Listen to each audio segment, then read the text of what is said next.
Nous sommes ici ce matin pour célébrer la fête de Pâques, pour nous rappeler qu'un jour, Jésus a été à la croix, il a accepté de monter sur cette croix par amour pour chacun d'entre nous. Et mes amis, mes bien-aimés, c'est à moi que revient l'honneur aujourd'hui de vous accueillir pour ce culte de Pâques.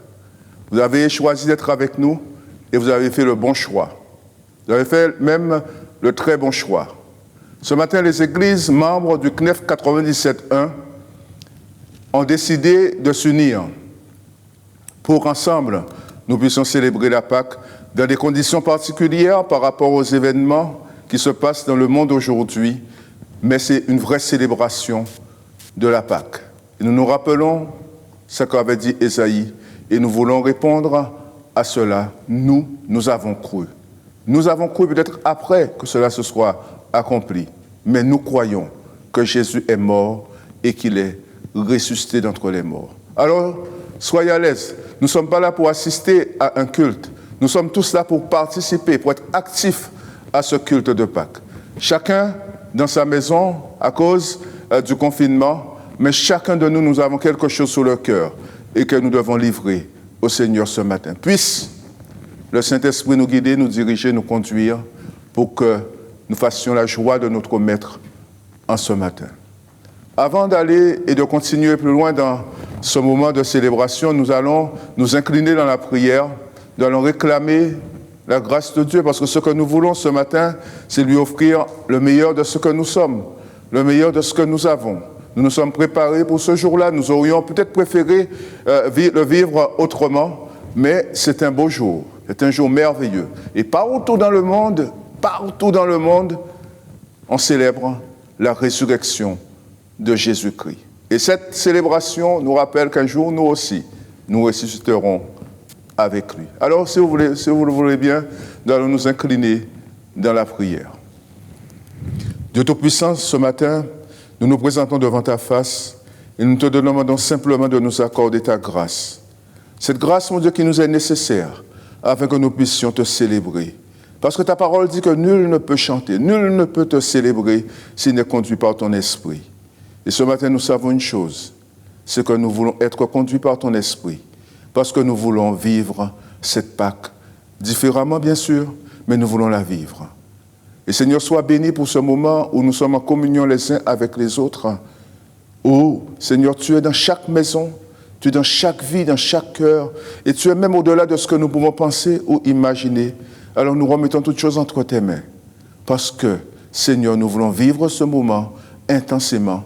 Nous ne voulons pas seulement assister à quelque chose, mais nous voulons vivre et être acteurs de ce qui se passe en ce moment même dans chacune de nos maisons, dans chacun de nos cœurs, et nous voulons être en communion avec tous ceux qui te célèbrent de par le monde en ce moment.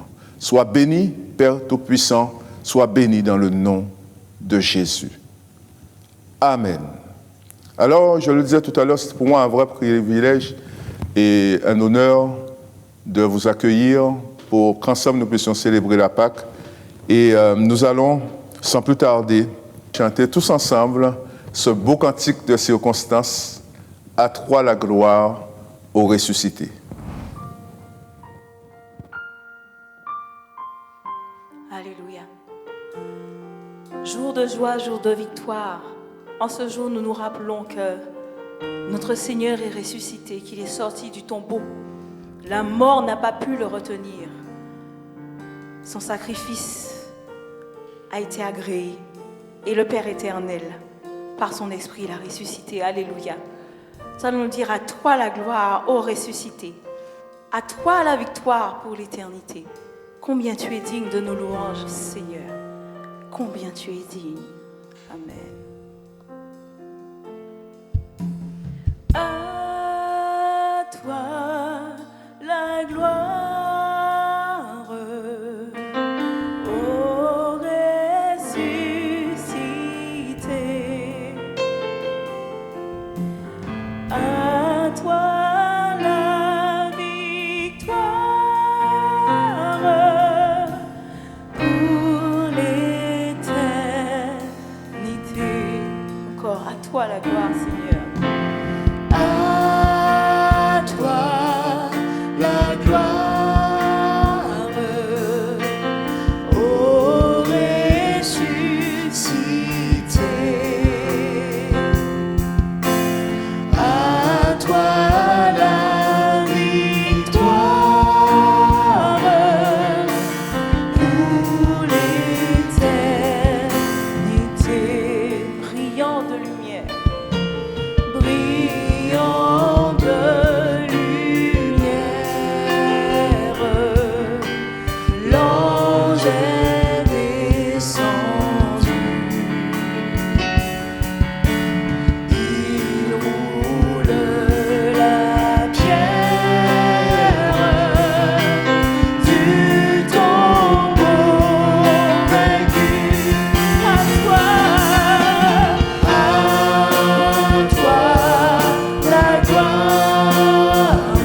toi la gloire, Seigneur, à toi la gloire, à toi la gloire.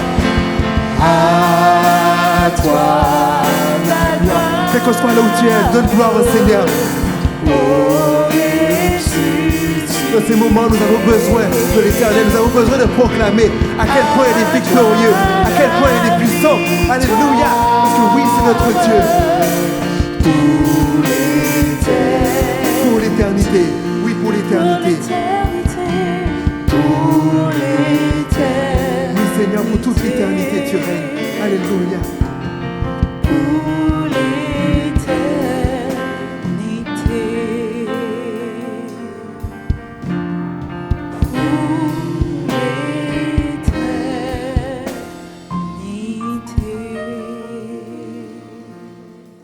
Oui, à lui seul soit la gloire, parce que le dimanche matin, le tombeau était vide. Ils sont venus au tombeau pour chercher un mort, et l'ange leur a dit, ne cherchez pas parmi les morts celui qui est vivant. Et celui qui est vivant, c'est notre Seigneur. Il est véritablement sorti du tombeau. Nous allons continuer par la lecture de la Bible dans la première lettre adressée aux Corinthiens par l'apôtre Paul, au chapitre 1, versets 1 à 8. Pasteur Dominique Dick. Bonjour à toutes nos églises du CNEF 97.1. Notre lecture ce matin se trouve dans le texte de la première épître de Paul aux Corinthiens, chapitre 1er, du verset 1er jusqu'au verset 8.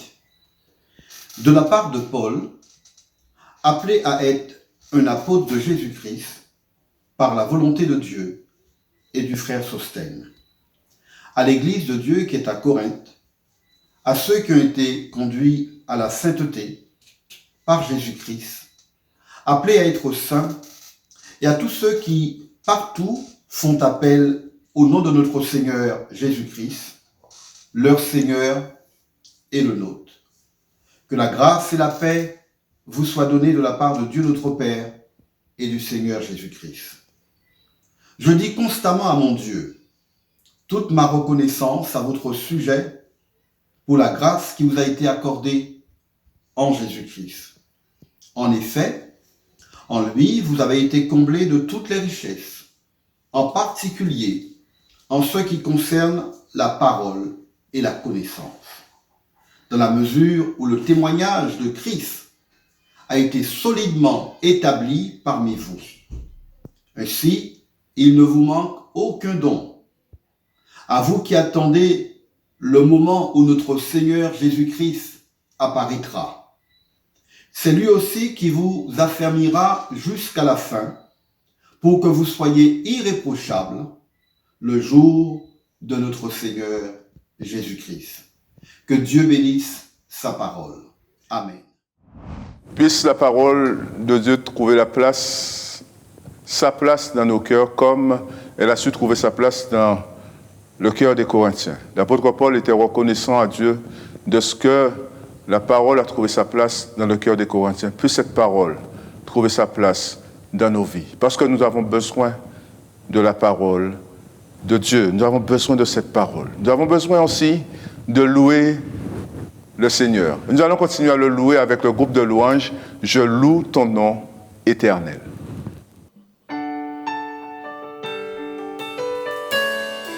Seigneur, merci, car tu es venu du ciel sur la terre pour nous sauver. Tu viens du ciel sur la terre, montrer la voie de la terre à la croix, payer pour moi de la croix jusqu'au tombeau et du tombeau jusqu'au ciel. Je loue ton nom éternel. Je loue ton nom éternel. Seigneur, je célèbre ta bonté. Quelle joie tu vis en moi. Quelle joie tu viens pour nous sauver. Tu viens du ciel sur la terre, montrer la voie de la terre à la croix, payer pour moi de la croix jusqu'au tombeau et du tombeau jusqu'au ciel. Je loue ton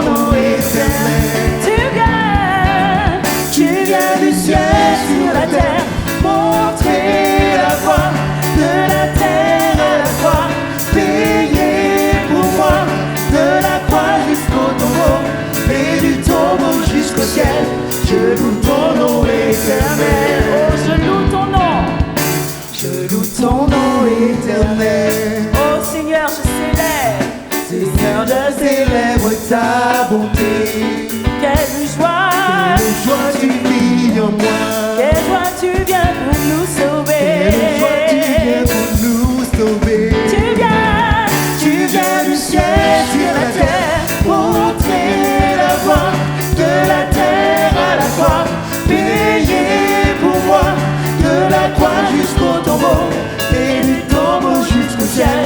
Je loue ton nom éternel. Tu viens, Seigneur, tu viens du ciel sur la terre, montrer la voie de la terre à la croix, payer pour moi de la croix jusqu'au tombeau et du tombeau jusqu'au ciel. Je loue ton nom éternel. La musique à vous, la musique à vous. Alléluia. Yeah. Alléluia, de chez vous, louez l'Éternel. Alléluia, ne vous gênez pas. Appelez vos voisins, appelez vos frères et sœurs. Rejoignez-nous dans ce moment de louange. Alléluia. Yeah, yeah. Louons l'Éternel.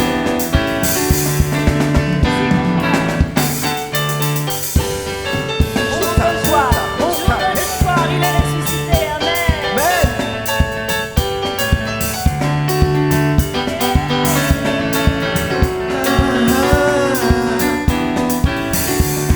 Tu viens, Seigneur, tu viens du ciel sur la terre, montrer la voie de la terre à la croix, payer pour moi de la croix jusqu'au tombeau et du tombeau jusqu'au ciel.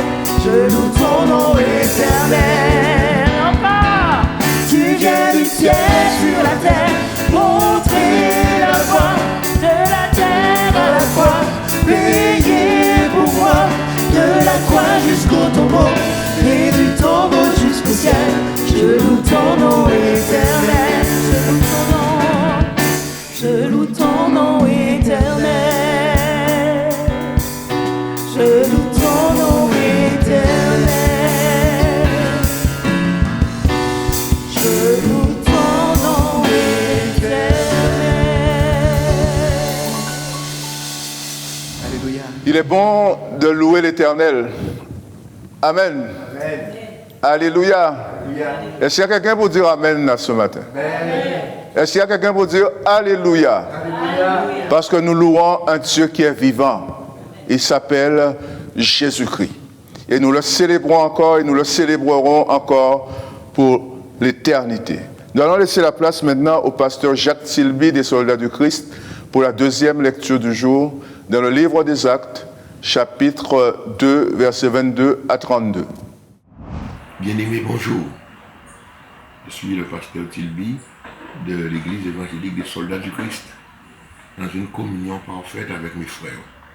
Et ce passage tiré du livre des Actes des Apôtres, plus précisément le chapitre 2, et les versets 22 à 32. Alors, et c'est l'apôtre Pierre qui parle. C'est le jour de la Pentecôte. Hommes israélites, écoutez ces paroles. Jésus de Nazareth, cet homme à qui Dieu a rendu témoignage devant vous par les miracles, les prodiges et les signes qu'il a opérés par lui, au milieu de vous, comme vous le savez vous-même. Cet homme livré selon le dessein, arrêté et selon la prescience de Dieu. Vous l'avez crucifié, vous l'avez fait mourir par la main des impies. Dieu l'a ressuscité en le délivrant des liens de la mort, parce qu'il n'était pas possible qu'il fût retenu par elle. Car David dit de lui, je voyais constamment le Seigneur devant moi, parce qu'il était à ma droite, afin que je ne sois pas ébranlé. Aussi mon cœur est dans la joie et ma langue dans l'allégresse.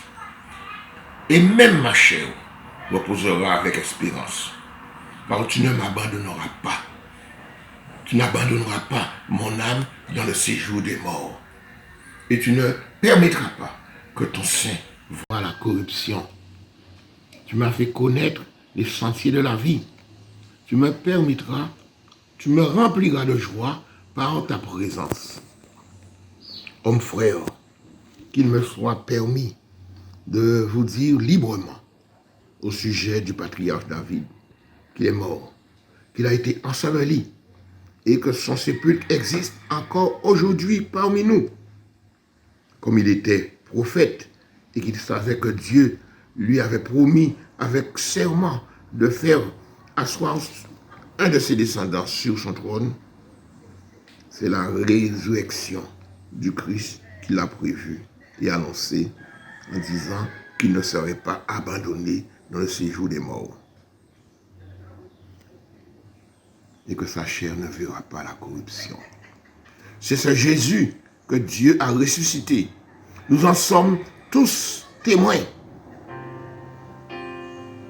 Élevé par la droite de Dieu, il a reçu du Père le Saint-Esprit qu'il avait été promis, qui avait été promis.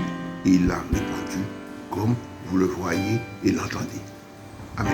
Tu es venu jusqu'à nous, quittant la gloire de ton ciel. Tu es venu pour servir, donnant ta vie pour nous sauver. Dieu Tout-Puissant, Roi serviteur, tu nous appelles tous à te suivre et à t'offrir nos corps en sacrifice. À toi l'honneur, Roi serviteur. Dans le jardin de douleur, où mon fardeau brisa ton cœur, tu dis adieu dans ta peine. Ta volonté et non la mienne. Dieu Tout-Puissant, Roi serviteur, tu nous appelles tous à te suivre et à t'offrir nos corps en sacrifice. À toi l'honneur, Roi serviteur. Voyez ses mains et ses pieds, pour nous témoins du sacrifice. Les mains qui tenaient la terre se livrent au clou de la colère. Dieu Tout-Puissant, Roi serviteur, tu nous appelles tous à te suivre et à t'offrir nos corps en sacrifice. À toi l'honneur, Roi serviteur. Apprenons donc à servir en laissant Christ régner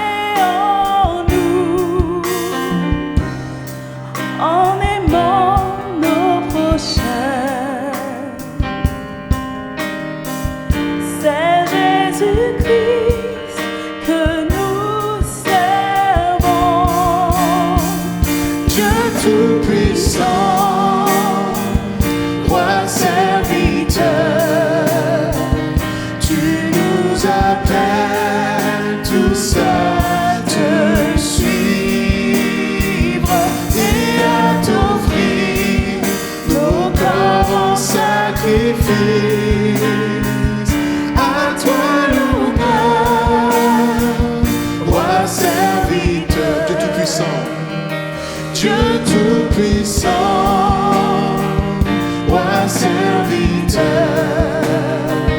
tu nous appelles tous à te suivre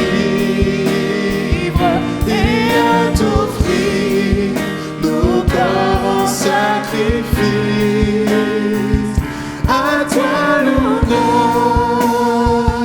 roi serviteur. Quel puissant témoignage d'une vie transformée. Cette femme, la Bible dit dans le livre de Luc qu'elle était possédée de 7 démons. Elle a été délivrée par Jésus. Quel témoignage d'une transformation en profondeur de l'être humain. Et c'est ce que Jésus est capable de faire dans chacune de nos vies.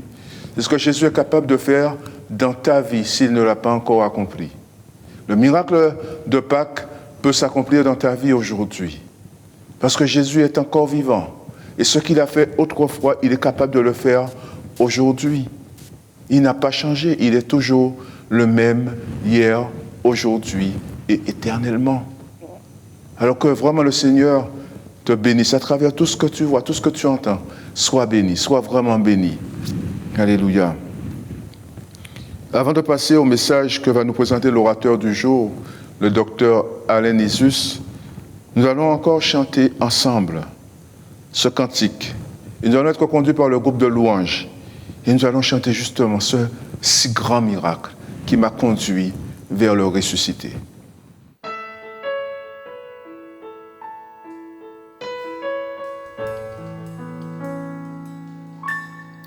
Dieu, quel amour pour moi, quelle patience, tu as conduit vers toi mon ignorance.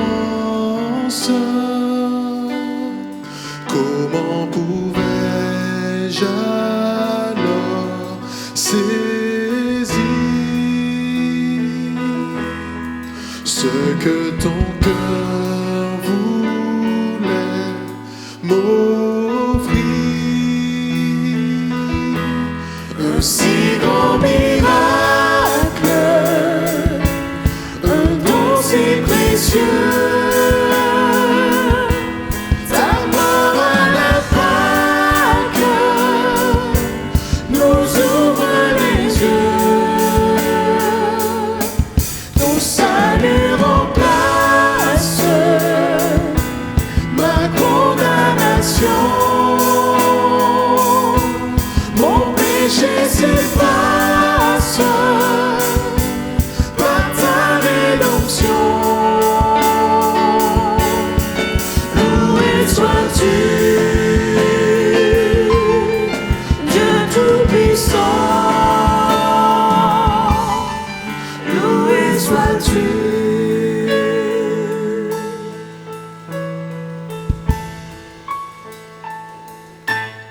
Ce don si merveilleux, comment le vivre sans le répandre à ceux que tu veux suivre sur les chemins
frères et sœurs, quelle joie de vivre ce culte de Pâques ensemble, malgré les circonstances particulières. Nous sommes unis dans l'Esprit Saint. Aujourd'hui, j'aimerais proclamer avec vous la bonne nouvelle de la résurrection. Et j'aimerais le faire en méditant avec vous le chapitre 28 de l'Évangile selon Matthieu.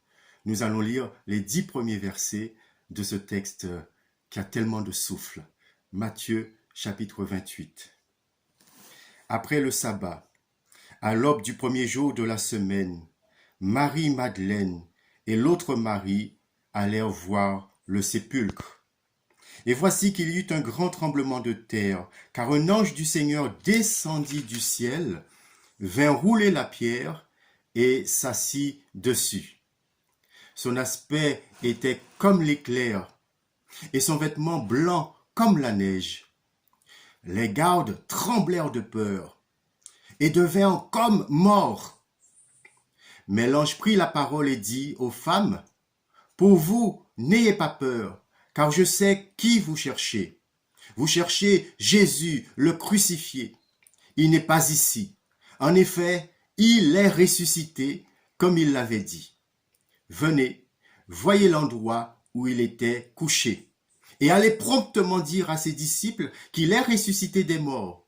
Il vous précède en Galilée. C'est là que vous le verrez. Voici, je vous l'ai dit. » Elles s'éloignèrent promptement du tombeau avec crainte et avec une grande joie, et elles coururent porter la nouvelle aux disciples. Et voici que Jésus vint à leur rencontre et dit, « Je vous salue. » Elles s'approchèrent pour saisir ses pieds et elles l'adorèrent. Alors Jésus leur dit, « Soyez sans crainte. Allez dire à mes frères de se rendre en Galilée. C'est là qu'ils me verront. » Amen.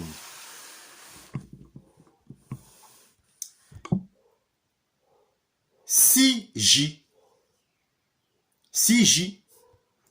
on trouve cette épitaphe sur des millions de pierres tombales, des millions de tombeaux, de stèles.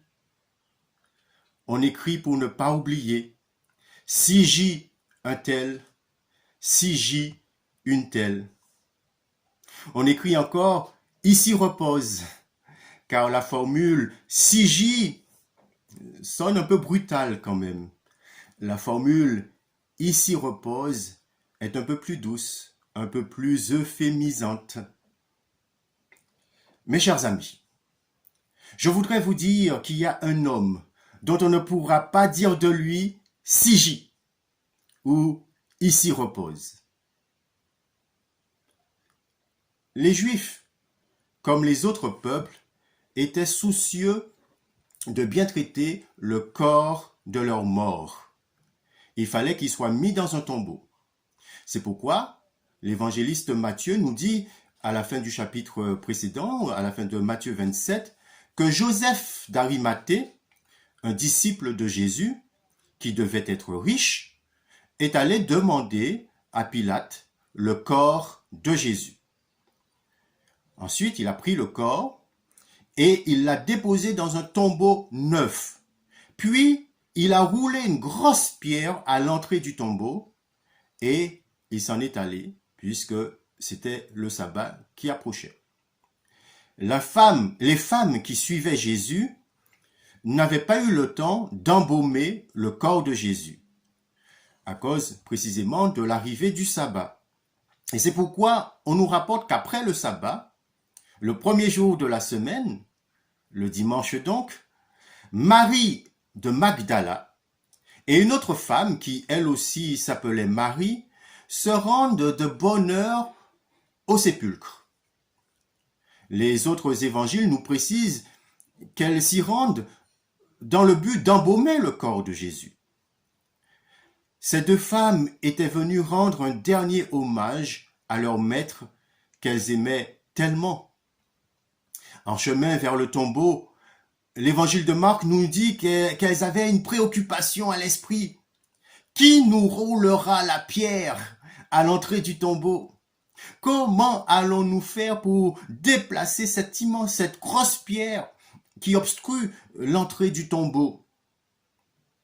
Mais voilà, ce qu'elles vont voir, ce qu'elles vont vivre va dépasser toute leur attente. Ce qui nous paraît être un problème immense, un problème insoluble, ce qui nous paraît être un rocher immense, difficile à déplacer, eh bien, souvent, cela n'est rien pour Dieu. C'est parfois un simple caillou. On nous dit qu'il va y avoir un grand séisme, un tremblement de terre. Un ange va descendre du ciel, il va rouler la pierre et s'asseoir dessus. À ce spectacle, ceux qui gardaient le tombeau ont pris peur. Matthieu nous dit que les prêtres juifs et les pharisiens sont allés trouver Pilate, le préfet, pour lui dire de placer des soldats romains afin qu'ils surveillent le tombeau et que les disciples de Jésus n'aillent pas voler le corps. Pilate avait refusé de leur accorder cette garde, mais il leur avait accordé l'autorisation de placer leur propre garde à l'entrée du tombeau. Et ces gardes donc, à la vue de tous ces événements, le tremblement de terre, l'ange, etc., se mettent à trembler. Et avec beaucoup d'humour, l'évangéliste Matthieu nous fait remarquer que devant ce tremblement de terre, les gardes tremblèrent de peur. Il y a un tremblement de terre à l'extérieur, mais eux, c'est un tremblement de terre intérieur. Ils tremblent de peur. Et Matthieu nous dit aussi que ces gardes, qui étaient chargés normalement de surveiller le tombeau, le corps du mort, eh bien, ils deviennent comme morts devant ce spectacle. Autrement dit, les morts, ce ne sont pas ceux que l'on croit. Tremblement de terre. Un ange qui roule la pierre, bien sûr que cela impressionne. Et remarquons que l'ange a roulé la pierre non pas pour que Jésus puisse sortir du tombeau, mais pour que les femmes puissent pénétrer dans le tombeau et constater qu'il est bien vide. Alors c'est vrai que la résurrection n'est jamais racontée dans les évangiles. On ne nous dit pas comment les choses se sont passées. On nous dit simplement avec une grande sobriété que la résurrection a eu lieu. Et l'ange n'a pas pour mission, bien sûr, de ressusciter Jésus, mais il est là pour délivrer un message, pour apporter un message aux femmes. Et que dit-il aux femmes? Il leur dit 4 choses. 1. Vous n'ayez pas peur. 2. Jésus n'est pas ici. Regardez, il n'y a rien à voir. Le tombeau est vide. 3. Allez proclamer cette bonne nouvelle aux autres disciples. 4. Jésus donne rendez-vous à tous ses disciples en Galilée. En effet, d'abord, l'ange dit aux femmes, vous n'ayez pas peur. Oui, un tremblement de terre, ça fait peur. Oui, la vision d'un ange qui a un aspect comme l'éclair, des vêtements blancs comme la neige, oui, ça fait peur. Des événements qui dépassent l'ordinaire, qui sont extraordinaires, oui, ça fait peur. Mais la parole de l'ange est rassurante. Vous n'ayez pas peur. Vous, les disciples de Jésus, vous qui mettez votre confiance en Dieu, vous qui avez la foi, n'ayez pas peur. Ne soyez pas comme le reste des hommes qui vivent dans l'angoisse, qui vivent dans la peur, qui vivent dans le stress. Vous, n'ayez pas peur. Certains tremblements de terre ne doivent pas nous effrayer. Nous qui plaçons notre confiance en Dieu, qui est le maître des éléments naturels. Deuxièmement, l'ange dit « Pourquoi il ne faut pas avoir peur? Vous cherchez Jésus, le crucifié, mais il n'est pas ici, il est ressuscité comme il l'avait dit. » Et avec beaucoup de sobriété, l'ange leur annonce la plus grande nouvelle de tous les temps, le Christ est ressuscité. Un homme a vaincu la mort, un homme est déjà entré dans le monde nouveau. Jésus est ressuscité, il a vaincu la mort, il est vivant. Et à cause de cela, n'ayez pas peur. Oui, frères et sœurs, la résurrection de Jésus, voilà le vrai antidote anti-peur, antidote anti-angoisse, anti-stress. Dieu est aux commandes. La mort, l'un des pires ennemis de l'humanité, a été vaincue. Elle a été vaincue par Jésus. Alors, n'ayez pas peur, parce que Jésus est vivant. Pour lui, on ne pourra pas écrire cette épitaphe si J. Vous savez qu'on n'a pas vraiment retrouvé le tombeau de Jésus. Ceux qui ont visité Jérusalem savent qu'au programme de la visite touristique, il y a la visite du tombeau de Jésus. Mais le lieu que l'on présente comme tombeau est très controversé. Il n'y a pas unanimité pour dire que c'est bien là où le tombeau de Jésus était. Mais peu importe, peu importe. Et même si un jour on trouvait le tombeau du Christ, il faudrait écrire non pas CJ, Jésus, mais ici a reposé pour un très court moment le corps de Jésus de Nazareth. Mais il est ressuscité. Troisièmement, l'ange dit aux femmes qu'il faut aller proclamer la bonne nouvelle de la résurrection. Il ne faut pas garder cette nouvelle pour elle-même, mais il faut aller le dire aux autres disciples. Et oui, la résurrection, c'est le message que les disciples de Jésus sont invités à proclamer. Et nous aussi, chrétiens du XXIe siècle, nous sommes engagés dans cette longue chaîne de transmissions humaines. Nous avons le même message à proclamer. On ne peut pas dire si Jésus, mais il faut dire Jésus est vivant.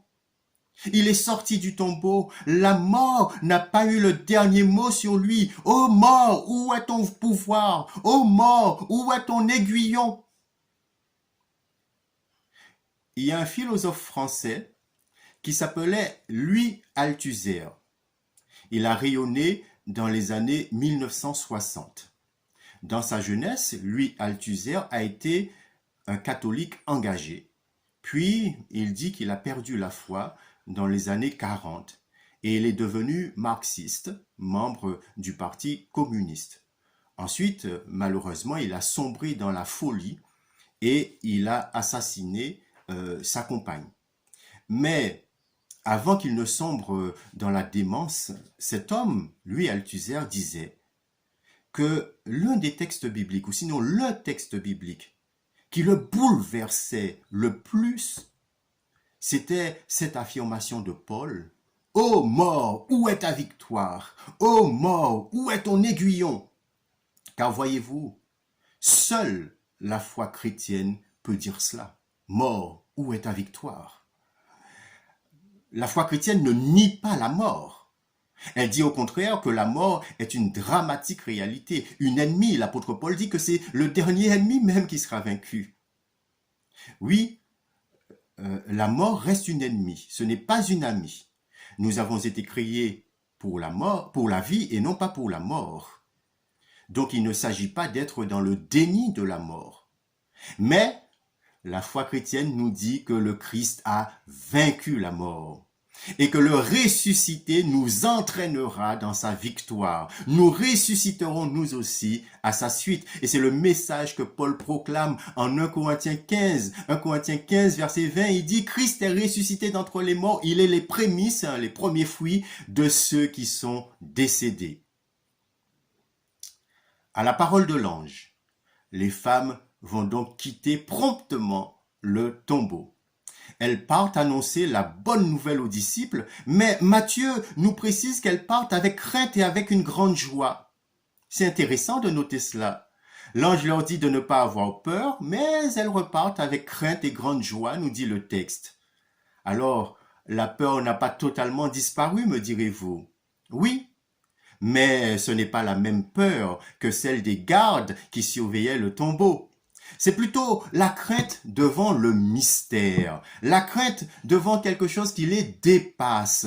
C'est la crainte fascination, la crainte émerveillement, la crainte devant cet agir époustouflant de Dieu.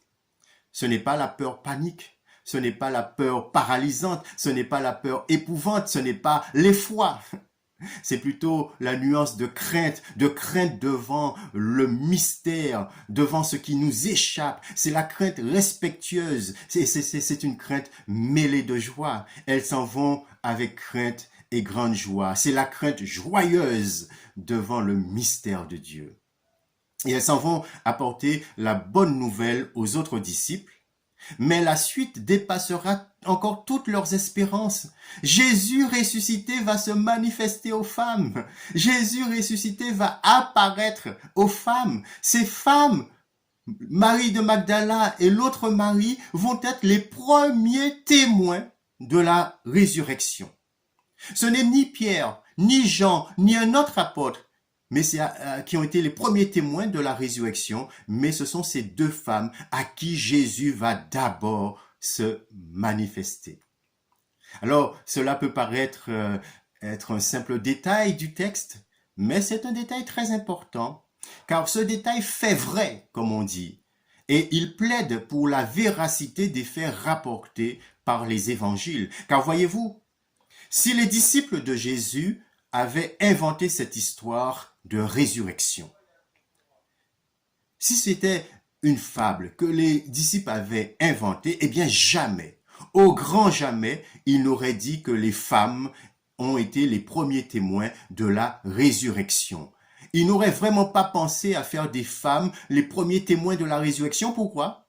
Eh bien parce qu'à l'époque, dans cette société un peu patriarcale, le témoignage d'une femme n'avait aucune valeur juridique. Donc, voyez-vous, ce détail fait vrai et il est précieux. Jésus se manifeste aux femmes. Jésus leur apparaît et ces femmes éblouies vont saisir les pieds de Jésus. Elles vont se prosterner à ses pieds et l'adorer. Traduire le verbe proskuneo ici par rendre hommage, comme le fait la version de ceux qui contestent la divinité de Jésus, c'est vraiment pas sérieux. C'est plus qu'un simple hommage qu'elles ont offert à Jésus. Elles l'ont adoré. Et le ressuscité reçoit cette adoration. Remarquez que le ressuscité ne s'est pas manifesté aux gardes, alors que les gardes vont élaborer eux-mêmes leur propre explication. Et la suite du texte nous signale qu'ils vont s'accorder avec les grands prêtres et les pharisiens pour dire que les disciples sont venus voler le corps. Et là, c'est la première d'une longue série de tentatives d'explication de l'absence du corps de Jésus, du fait que le tombeau de Jésus est vide, du fait qu'on ne puisse pas dire « si j'y Jésus de Nazareth ». Et finalement, l'ange dit aux femmes que Jésus donne rendez-vous à ses disciples en Galilée. Jésus n'est pas là, mais il précède, il donne rendez-vous à ses disciples. Le ressuscité nous ouvre un avenir et une espérance. Il est le Dieu de l'avenir, le Dieu au-devant de nous, le Dieu qui nous précède. Et la fin de l'évangile de Matthieu nous raconte cette rencontre de Jésus avec ses disciples en Galilée. Matthieu 28, verset 16. Les 11 disciples allèrent en Galilée sur la montagne que Jésus avait désignée. Quand ils le virent, ils l'adorèrent. Mais quelques-uns eurent des doutes. Jésus s'approcha et leur parla ainsi. « Tout pouvoir m'a été donné dans le ciel et sur la terre. Allez, faites de toutes les nations des disciples, baptisez-les au nom du Père, du Fils et du Saint-Esprit, et enseignez-leur à garder tout ce que je vous ai prescrit. Et voici, je suis avec vous tous les jours jusqu'à la fin du monde. » Oui, Jésus va s'approcher de ses disciples. Ceux-ci vont l'adorer. Le texte nous dit aussi que quelques-uns eurent des doutes. Là encore, vous voyez, c'est un détail qui fait vrai. Le fait de signaler que quelques disciples ont quand même des doutes. Mais certainement, ces doutes n'ont pas duré longtemps. Ils ont été balayés par les paroles de Jésus qui s'approchent d'eux et qui les envoie en mission. Jésus leur dit, allez ailleurs, allez jusqu'aux extrémités de la terre, proclamez aux hommes cette bonne nouvelle, que le Fils est ressuscité, la mort a été vaincue. Et Jésus leur promet sa présence à leur côté. Je serai avec vous jusqu'à la fin du monde. Ce qui signifie que ce mandat missionnaire, cette promesse du Christ, s'adresse à tous les chrétiens de tous les temps. Les disciples de Jésus seront les proclamateurs de cette nouvelle étonnante, bouleversante, époustouflante, le Christ est ressuscité, il est vivant, il est avec nous. Il affrontera alors avec nous les tempêtes, les tremblements de terre, les catastrophes, les épidémies. La résurrection, frères et sœurs, c'est la garantie que Dieu tient ses promesses. C'est la garantie que le mal, la souffrance et finalement la mort, tous ces mots n'auront pas le dernier mot. La résurrection, c'est l'affirmation que Dieu est le Dieu de la vie, le Dieu de l'avenir, le Dieu de l'espérance. La résurrection, c'est l'affirmation qu'avec Dieu, rien n'est définitivement désespéré. On peut repartir, on peut vivre des expériences de résilience, on peut rebondir, même après avoir vécu des expériences traumatisantes. C'est ça la résurrection. Frères et sœurs, si le Christ ne revient pas de notre vivant, nous aurons aussi notre épitaphe, CJ, ou si vous préférez, ici repose un tel ou une telle. Mais soyez-en assurés. Nous n'allons pas jaisir éternellement. Nous n'allons pas nous reposer éternellement. Un jour, le ressuscité nous ressuscitera, car il est la résurrection et la vie. Oui, Jésus ne gît nulle part. Il est vivant, il est ressuscité. Alléluia.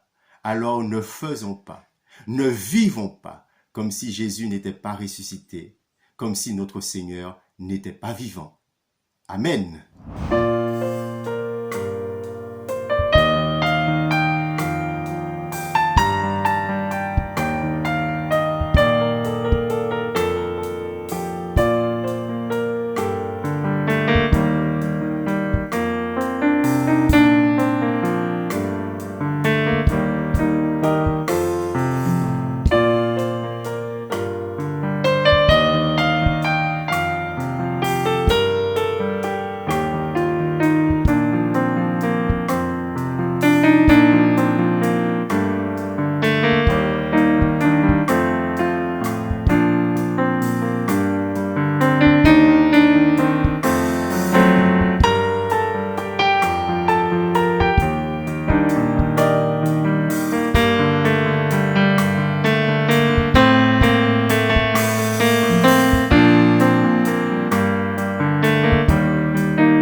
Prions. Père éternel, nous te rendons grâce pour ce jour qui nous rappelle vraiment le sacrifice de ton Fils Jésus à la croix, mais aussi sa résurrection. Seigneur, nous te louons parce que par la résurrection du Christ, nous avons été réconciliés avec toi, Père éternel. Nous te rendons grâce, Seigneur Jésus, parce que tu n'as pas fait marche arrière par rapport à la croix. Tu es descendu au tombeau, mais aussi tu es ressuscité. Et par ta résurrection, eh bien, Seigneur, nous sommes pardonnés de nos péchés. Par ta résurrection, nous avons la vie éternelle. Par ta résurrection, tu nous communiques aussi ta paix, ta joie. Et c'est vrai que ce n'est pas seulement pour nous ici, peut-être en Guadeloupe, mais le monde entier. Car Seigneur, tu as tant aimé le monde que tu as donné ton Fils unique, comme tu l'as dit, Père Saint, afin que quiconque croit en lui ne périsse point, mais qu'il ait la vie éternelle. Et nous te louons pour cela, nous te bénissons et nous te rendons grâce, Seigneur. Nous sommes heureux de t'appartenir, d'être appelés tes enfants et de marcher à ta suite. Merci vraiment pour ce sacrifice. Merci pour la résurrection, parce que nous sommes rassurés, nous aussi, d'être ressuscités et de vivre l'éternité avec toi, Seigneur Jésus. Nous pensons à notre société, à ce monde dans ce contexte de coronavirus. Nous savons que ton sacrifice à la croix est aussi pour la guérison des hommes, et aussi, Seigneur mon Dieu, afin de manifester ta puissance dans ce monde-là. Nous prions que tu puisses conduire, Seigneur, les autorités dans leurs décisions partout dans ce monde, Seigneur. Le coronavirus fait beaucoup de mal. Alors étends ta main toute puissante, Seigneur mon Dieu, et surtout que ta volonté soit faite. Nous savons que tu es le maître du temps, le maître des circonstances, et que rien ne t'est impossible. Seigneur, prends en main, Seigneur mon Dieu, tous ces hommes qui se battent, Seigneur mon Dieu, contre cette pandémie, afin de les accorder de la sagesse, de l'intelligence, la direction qu'il faut dans tous les choix et les décisions qu'ils vont prendre. Les familles qui souffrent, Seigneur mon Dieu, les familles, Seigneur mon Dieu, qui connaissent des temps de deuil, Seigneur, que tu sois leur consolation, Seigneur Jésus. Ton sacrifice à la croix et ta résurrection, Seigneur mon Dieu, proclame que tu es le roi de gloire, que tu es le Seigneur tout-puissant, celui qui intervient dans les circonstances de la vie et qui amène la guérison, qui amène la victoire, qui amène la paix, qui amène la joie, qui amène, Seigneur mon Dieu, le réconfort dans les cœurs. Alors merci encore, Seigneur Jésus. Merci pour ta résurrection. Merci pour ta victoire. Merci pour ce que tu vas communiquer au monde encore aujourd'hui et à chaque instant de leur vie, Seigneur. Seigneur Jésus, nous t'aimons, nous te louons et nous te bénissons pour toutes tes merveilles. Bénis ton peuple, bénis ton Église et donne-nous à continuer à célébrer ton Saint-Nom. Donne-nous à continuer à croire en toi. Donne-nous à continuer à nous attacher à toi. Que les circonstances ne puissent pas nous arrêter, mais que plus que jamais, nous puissions proclamer ton Saint-Nom et amener, Seigneur mon Dieu, ce message de salut, ce message de guérison, ce message de réconfort à notre société, à ce monde dans lequel nous vivons, où tellement de douleurs et de maux se trouvent, et nous proclamons la victoire en ton nom, Seigneur. Merci pour tes bienfaits. À toi la louange, la gloire, l'honneur, la puissance et la force, Père Saint. Au nom de ton Fils Jésus, nous t'avons prié. Amen. Nous remercions Pasteur Bernard Mondovi pour cette belle prière universelle. Nous en avons besoin, le monde en a besoin, parce qu'il y a énormément de souffrances et nous croyons que notre Dieu est capable de soulager toutes ces souffrances-là. Nous croyons que notre Dieu est capable de consoler tous ces cœurs qui pleurent, et c'est pour ça que nous lui adressons nos prières, sinon nous ne l'aurions pas fait. Dieu est tout-puissant et il entend. Quand un peuple crie à lui, il entend et il répond. Que vraiment le nom de Jésus soit béni, que le nom de notre Dieu soit glorifié. Nous allons continuer avec les annonces, avec le pasteur Josias Opon, c'est lui qui vient maintenant pour nous présenter les annonces. Chers bien-aimés, chers invités, je vous invite à prêter attention aux informations pratiques qui vous seront communiquées. Au niveau de la Guadeloupe, nous vous rappelons que du samedi 11 avril 14h au mardi 14 avril 7h, le confinement est renforcé. Tout déplacement motorisé sera interdit en dehors des seules exceptions suivantes dûment justifiées. Premièrement, trajet entre le domicile et le lieu d'exercice de l'activité professionnelle et déplacement professionnel non susceptible d'être différé. Deuxièmement, déplacement pour motif de santé ne pouvant être différé. Durant ce week-end pascal, tous les déplacements seront interdits, notamment pour faire ses courses de première nécessité. Tous les commerces, ventes ambulantes et ventes à emporter seront fermés à l'exception des pharmacies de garde. Nous rappelons donc le mot d'ordre, restez chez vous, restez à casa. Sur le plan social, l'association 7, Secours Entraide pour tous, et l'association Brigade des Soins sans frontières, disposant d'une autorisation préfectorale, prévoit de mettre en place une action d'achat de denrées de première nécessité avec livraison à domicile. Ce dispositif proposera 3 paniers. Les livraisons se feront du lundi au vendredi sur 3 communes, avec une logistique de 2 véhicules de livraison disponibles ainsi que de 2 congélateurs. Ces associations recherchent en urgence 6 volontaires par jour avec ou sans permis de conduire afin de mener à bien cette mission. Pour la sécurité des bénévoles engagés, du matériel complet de protection sera mis à disposition, gants, visières, cache-nez, gel de nettoyage, t-shirt. Pour tout renseignement, veuillez contacter Jean-Michel Bulgare au 06 90 35 65 16 ou Alex Montezum au 06 90 64 72 74. Notez les deux informations de la Fédération des Églises évangéliques baptistes de la Guadeloupe. Premièrement, suite au décès de son mari, la sœur Ghislaine Guerrier remercie tous ceux qui ont accompagné sa famille dans cette douloureuse épreuve.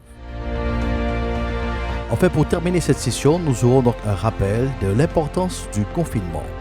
Mais tout de suite, nous laissons la place au pasteur Nésus pour la présentation de la session de l'ITEAG. Chers amis, avez-vous envie de mieux comprendre la Trinité? Avez-vous envie de mieux comprendre les épîtres de Paul? Eh bien, si c'est votre désir, c'est tout à fait possible. L'ITEAG propose, pendant ce temps de confinement, de vous envoyer directement chez vous des cours de théologie sur ces deux sujets, la Trinité, cours qui sera assuré par moi-même, et sur les épîtres de Paul, pour mieux comprendre les épîtres de Paul, cours assuré par le pasteur Cédric Eugène. Alors, si vous voulez profiter de ces cours, avec un tarif qui a été spécialement étudié pour vous, pour ces temps de confinement, n'hésitez pas à entrer en contact avec notre secrétariat au 06 90 376 417. Vous recevrez un code et ce code vous permettra d'avoir accès à un certain nombre de vidéos d'une durée d'une demi-heure maximum qui vous permettront de mieux comprendre votre foi. Que le Seigneur vous bénisse chacun. Pour qui bitin, faut nous rester à casa nous. Eh bien, tout simplement parce que nous pénis virus là, sans savoir que nous n'y. Donc, faut nous faire tout ça que nous paie pour faire comme si nous n'y. Faire comme si nous n'y, ça veut dire qui bitin. Ça veut dire simplement que ou pas beau pour moun, ou pas laisser pour moun beau, ou pas ba pour moun la main et ou pas laisser pour moun ba la main. Vous comprenez? Pour qui bitin, quand nous pouvons observer ces derniers temps-là, nous constatons effectivement que, là on va nous dire ces gens-là, rester à Kazayo, nous voyons que moins de monde trouve ni virus là. 5 à 6 moun en moyenne par jour trouve nous virus là, pour qui bitin, parce que yo infecté moins de monde. Par contre, si nous laissons nous aller, nous laisser comme nous avons des rois, nous avons fait ça nous voulons, nous avons des copines, nous avons des amis, nous avons fait cousin nous n'importe quel moment. Nous là ça qui remonter et nous payons assez place pour mettre moun en l'hôpital là. Donc s'il vous plaît, de grâce, restez à Casazot. Restez chez vous, restez à Casazot, pas bouger pour pas aller chercher pont bab pour Korao et pour bab pont famille pont bab. Voilà ça en TV 10 aujourd'hui là, c'est très important. Restez à Casazot. Par contre, si vous sentez qu'on là pas bon, criez médecin azot. Et si vraiment vous pas arrivé à attraper médecin là pour n'importe quelle raison, pas hésiter, criez-nous au 05 90 99 14 74 et nous que disons cap vous autres fait. Mais de grâce, pas chercher bab pour quoi azot, restez à Casazot.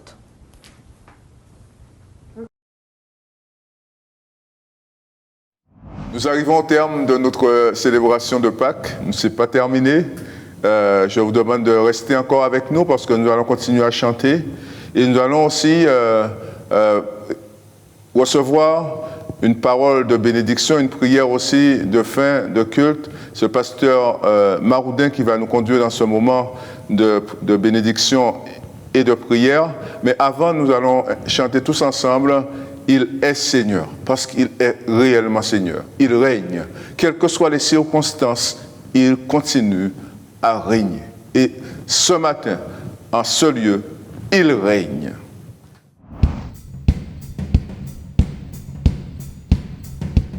L'heure est arrivée, le moment de vérité a sonné l'avènement de sa lumière.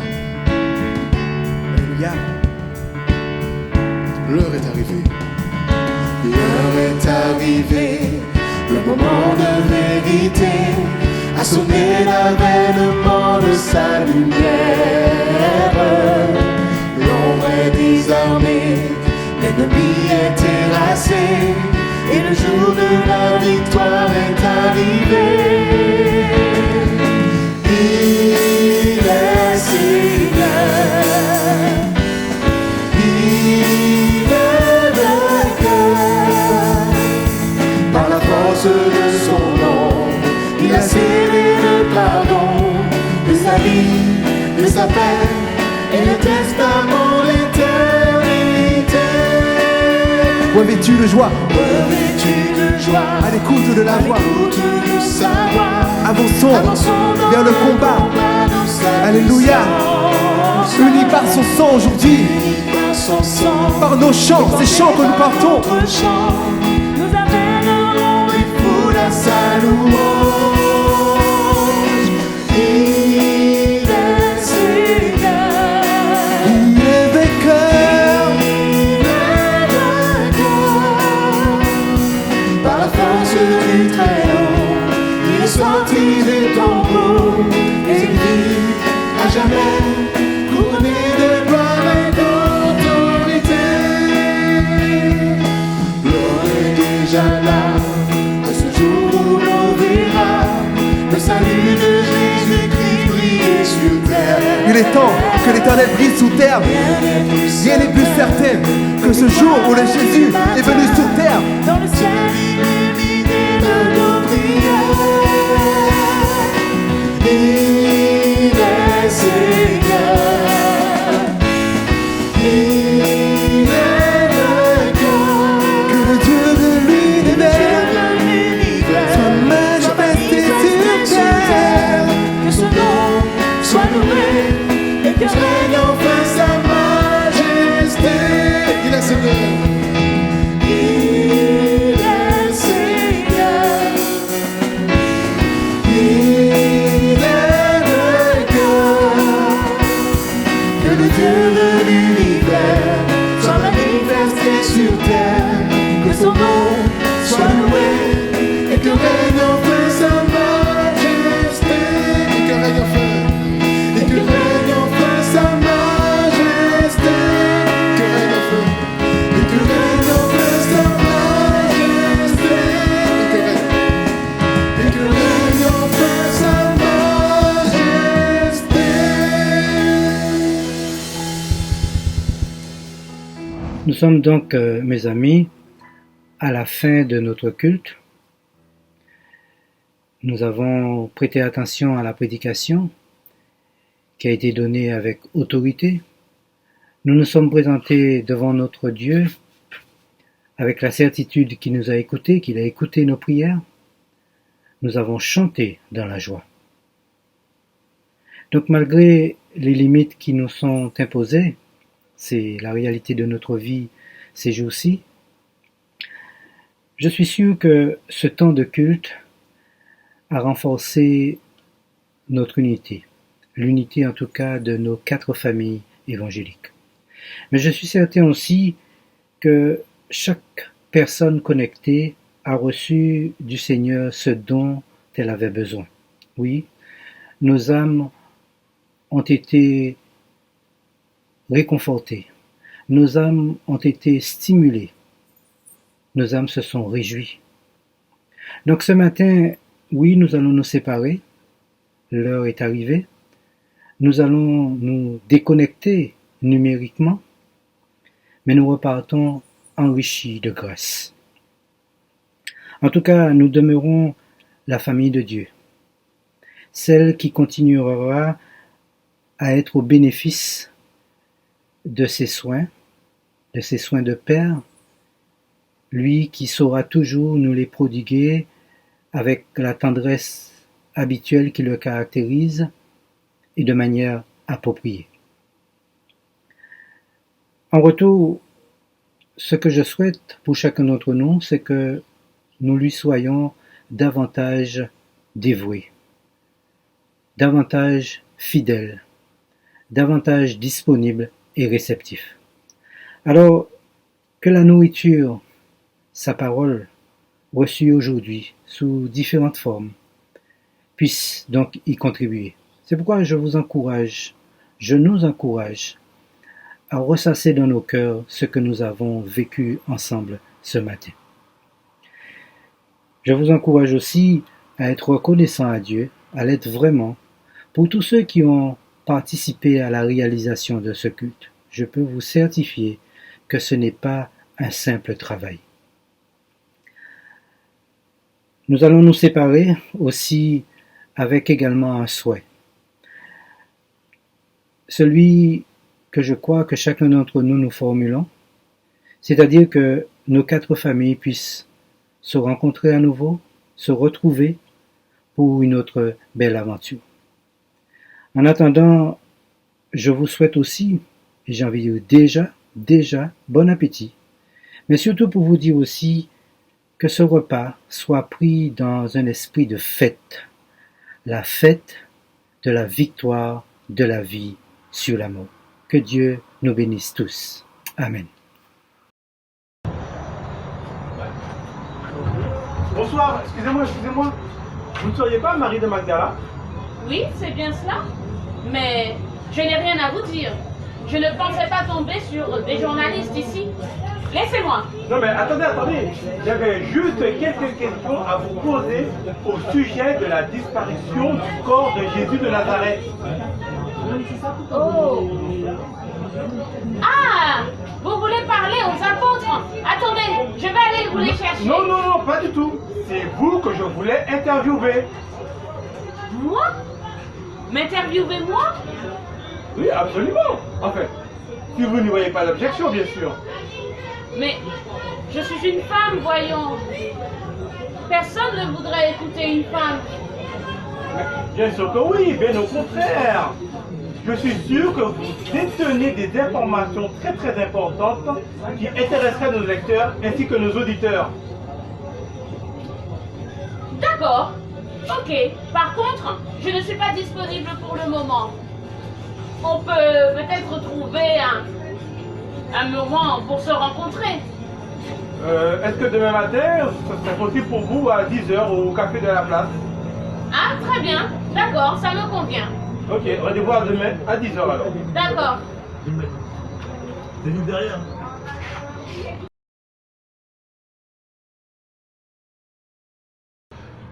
Bonjour Marie de Magdala et merci d'avoir accepté de répondre à quelques questions. Bonjour. De rien, mais dites-moi, que voulez-vous savoir?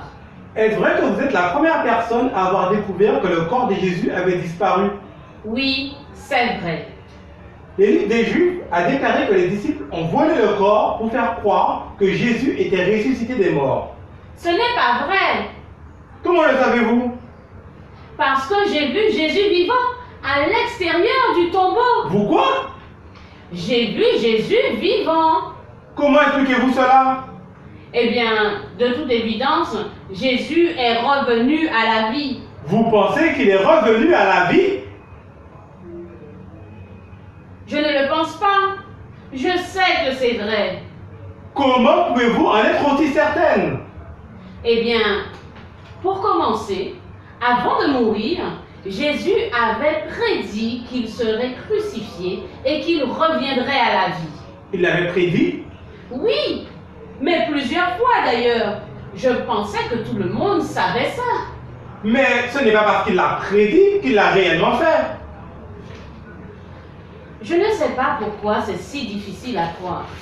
Dans le pays d'Israël, tout le monde sait très bien que Jésus a ramené plusieurs hommes à la vie, moins 2 personnes. À quel moment Jésus a-t-il prédit qu'il serait crucifié et qu'il ressusciterait des morts? Eh bien, dans le livre des Psaumes, où le roi David parle de ses pieds et de ses mains qui sont percés.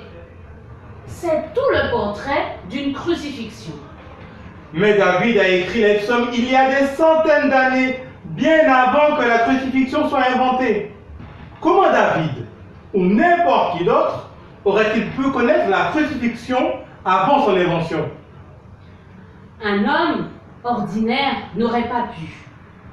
Mais Dieu connaît toutes choses. Donc, vous affirmez que Jésus lui-même a prédit sa propre crucifixion longtemps d'avance? C'est exact. Êtes-vous en train de dire que Jésus était un prophète qui parlait de la part de Dieu? Je suis en train de dire que Jésus est Dieu. Pouvons-nous écrire que vous avez déclaré que Jésus est Dieu? Oui, vous pouvez écrire que Jésus lui-même a déclaré être Dieu. La raison pour laquelle les chefs juifs ont fait exécuter Jésus, c'est parce que lui, un simple homme, a dit qu'il était le Dieu, le grand je suis du puissant ardent. Attendez, je veux être sûr d'avoir bien compris. Vous dites que Jésus prétendait être Dieu, c'est ça? Il est Dieu. Il est toujours. Il est vivant. C'est une déclaration extraordinaire. Jésus était un charpentier de Galilée. Comment pouvait-il être un homme et Dieu tout à la fois? Rien n'est impossible à Dieu. Et vous croyez que Jésus s'est relevé d'entre les morts?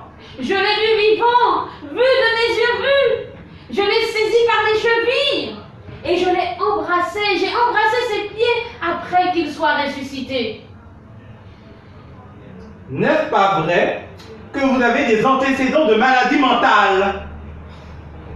Si vous voulez insinuer que mon témoignage n'est pas digne de confiance, vous avez tort. Ce que vous appelez maladie mentale était causé chez moi par des démons. Jésus a chassé mes démons. Je peux vous assurer que je suis aussi saine d'esprit que vous. Mais vous avez tout de même une bonne raison pour mentir. Laquelle? Vous étiez marié en secret avec Jésus et vous êtes enceinte de lui. Je rirais d'une telle déclaration si elle n'était pas aussi fausse, aussi pitoyable. Pouvez-vous prouver que vous n'étiez pas marié à Jésus? Je peux vous donner 2 arguments sur la simple base logique. Premièrement, pourquoi le Dieu de l'univers, le Dieu d'amour, se serait-il marié avec une femme en sachant que très bientôt, il l'aurait fait veuve 3 ans plus tard? Vous parlez du Dieu de l'univers. Donc vous maintenez toujours que Jésus est Dieu lui-même. À de nombreuses reprises dans les Écritures, Dieu répète qu'il n'y a pas d'autre sauveur que lui. Les Écritures déclarent aussi que personne ne commande au vent et au flot de la mer. Jésus a calmé le vent et les vagues de la mer de Galilée. Il a ramené des gens à la vie et lui-même s'est relevé de la mort. Comment pourrais-je en douter? Vous avez dit que vous pouviez donner 2 arguments. Quel est le deuxième? Quand Jésus était sur la croix, il a pris le temps de confier sa mère aux soins du disciple Jean. S'il avait eu une femme sur le point de devenir veuve et un enfant sur le point de devenir orphelin, Jésus aurait-il fait des arrangements pour eux quand même, non? Et il ne l'a pas fait? Non, pas pour moi, ni pour aucune autre femme d'ailleurs. Une rumeur circule selon laquelle vous et les autres femmes qui avaient découvert le tombeau vide, vous vous seriez trompé le tombeau. Qu'est-ce que vous en dites? 2 choses. D'abord, tout de suite après la crucifixion, les femmes qui ont été témoins ont suivi le corps jusqu'au tombeau. Nous sommes restés assises là pendant au moins 1 heure, pendant que les serviteurs de Joseph préparaient le corps pour l'ensevelissement et l'enveloppement. Nous savions où se trouvait le tombeau. Et ensuite, eh bien, si nous nous étions vraiment trompés, les chefs juifs seraient allés au bon endroit et auraient montré le corps pour refuter l'histoire de la crucifixion, de la résurrection. Mais ils ne l'ont pas fait. Ils ont inventé cette minable histoire de corps volé. Que dites-vous aux personnes qui prétendent que Jésus n'était pas vraiment mort quand il a été mis dans le tombeau, qu'il était simplement inconscient et que la fraîcheur de la pierre l'a ramené à la vie? Ceux qui croient de telles choses n'ont jamais vécu une crucifixion. La crucifixion est une invention des Phéniciens que les Romains ont perfectionnée pour entraîner une mort cruelle et certaines par suffocation. Personne ne descend d'une croix vivante. Mais si Jésus avait survécu, la loi romaine exige que le centurion responsable de la mise à mort soit cloué sur la même croix que le condamné. Avez-vous vu un officier romain crucifié, vous? Eh bien, non. En fait, c'est la même chose pour les soldats qui gardaient le tombeau. S'ils s'étaient endormis, comme on le raconte, eh bien, ils seraient eux aussi cloués sur une croix. Voyez-vous des soldats romains crucifiés, vous? Eh bien, non. Êtes-vous sûr et certaine que l'homme qui a prétendu être ressuscité des morts était bien Jésus? Après tout, Jésus avait été battu par les gardes du temple et par les soldats du gouverneur Pilate. Ils lui ont donné des coups de poing au visage. Ils lui ont arraché la barbe. Quand on l'a enseveli, il était défiguré. Alors, comment l'avez-vous reconnu? Pour commencer, il m'a appelé par mon nom. Je viens de la Galilée. À Jérusalem, personne ne connaît mon nom. Ensuite, j'ai fait presque 3 ans aux côtés de Jésus, où je l'écoutais, où il enseignait. Je reconnaîtrais sa voix n'importe où. Vous avez dit plutôt que Jésus, à plusieurs reprises, avait prédit sa propre mort. C'est exact. Si Jésus est Dieu, pourquoi est-il venu sur la terre en sachant qu'il allait mourir? C'est justement pour cette raison que Jésus est mort, qu'il est venu sur la terre. Êtes-vous en train de dire que Jésus est mort volontairement? Oui. Pourquoi aurait-il fait une chose pareille? Les sacrifices d'animaux, dans le temple, sont la preuve que le sang doit être versé pour payer la dette de nos péchés. S'il n'y a pas de sang versé, il n'y a pas de pardon de péché. Le seul sang capable de nous purifier de tous nos péchés une fois pour toutes, c'est le sang de Dieu lui-même qui nous a créés. Mais personne n'aurait fait de reproche à Dieu s'il avait choisi de ne pas souffrir et de ne pas mourir. Pourquoi a-t-il fait cela? Pour la même raison qu'il nous a créés, parce qu'il nous aime. Y a-t-il d'autres questions? Non, ce sera tout. Merci d'avoir répondu à mes questions. Je crois que j'ai tous les éléments dont j'avais besoin. Au revoir, Marie de Magdala.